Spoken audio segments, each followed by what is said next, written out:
Welcome to the Banker Lamp. Please enjoy the video. You've already backed up the file, so start by opening Design and selecting Slide Size.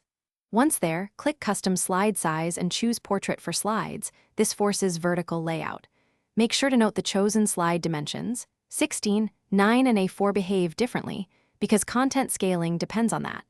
If you want all slides changed, be prepared to accept scaling choices when prompted. Pause briefly and confirm the size. This initial choice determines how elements will reflow across the deck.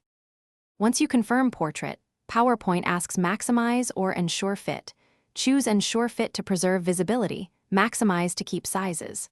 Next, enter Slide Master to update master layouts and placeholders so new slides inherit portrait positioning. This prevents repeated manual moves. Make sure to inspect charts and wide images. Rotate or crop them, adjust text box widths, and realign bullet indents.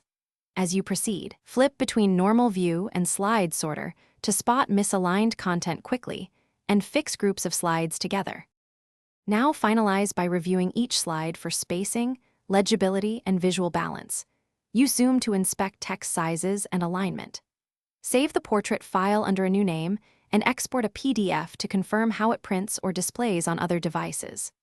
If elements are cut off or badly scaled, undo and try the other scale option, or manually resize and reposition offending objects in Slide Master to propagate fixes. One key troubleshooting tip. If layout breaks, revert to the backup and change slide size again with different scaling choices. Thanks for watching. If this was helpful, leave a like and consider subscribing. See you next time.